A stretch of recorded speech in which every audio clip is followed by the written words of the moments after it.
Aujourd'hui plus que jamais, la guerre ne se mène pas seule. De la Syrie au Sahel, au Mozambique, à la Somalie ou à l'Afghanistan, les guerres actuelles se font dans le cadre d'alliances, de coalitions, de partenariats ou au travers d'intermédiaires. Cette multiplication d'acteurs a plusieurs conséquences. Des champs de bataille plus complexes, des rôles mal définis et des responsabilités diffuses. Lorsque des États, des groupes armés non étatiques, des sociétés militaires et de sécurité privée et des forces multinationales combattent côte à côte, sans coordination adaptée et qu'ils ne se fixent pas pour priorité de garantir que chacun respecte le droit international humanitaire, les civils en subissent les conséquences. Pourtant, il peut en être autrement. Apporter un soutien à une partie au conflit offre également des opportunités uniques pour renforcer la protection des civils, des détenus et des blessés. Ce soutien peut prendre de nombreuses formes. Soutien politique ou financier, fourniture d'armes ou encore partenariat militaire opérationnel. Chaque modalité s'accompagne de risques spécifiques, mais aussi d'opportunités uniques d'exercer une influence. Pour des questions de politique étrangère, un État peut décider de choisir un camp dans un conflit armé.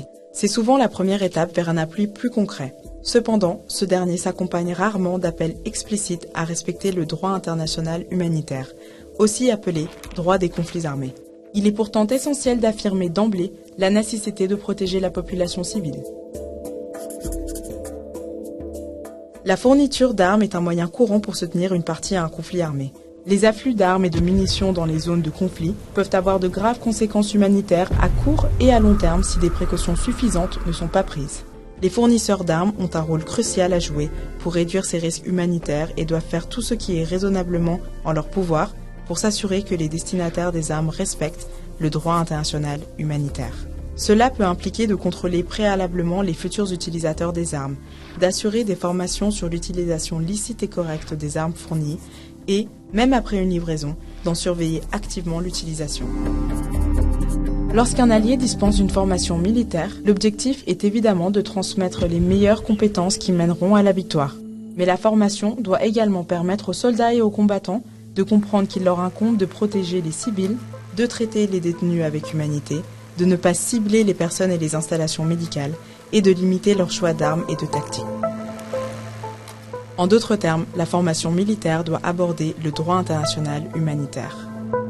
Les opérations militaires conduites en partenariat peuvent mener à la capture, l'arrestation et la détention d'individus. Toutes les parties impliquées sont responsables du traitement humain à chaque stade de la détention des personnes, qui doivent avoir accès à suffisamment de nourriture, d'eau, aux soins médicaux si nécessaire et avoir le droit de contacter leurs proches. Que ce soit à travers des formations ou en participant directement aux hostilités, les alliés et les partenaires ont la possibilité de surveiller mutuellement leur conduite. Ils peuvent vérifier que les cibles militaires sont correctes et que toutes les précautions sont prises pour limiter les risques pour les civils et les infrastructures essentielles. De plus, ils peuvent évaluer si les dommages attendus pendant une attaque contre une cible légitime seraient proportionnés à l'avantage militaire associé. Les parties à un conflit ne sont pas seules à assumer la responsabilité de protéger les civils, les personnes ne participant plus au combat et les personnes blessées ou détenues. Les partenaires qui les soutiennent ont un rôle à jouer dans le respect du droit international humanitaire. Car pour répondre aux besoins, toute influence peut faire la différence. Une question se pose donc à tous les décideurs. Faites-vous cette différence ?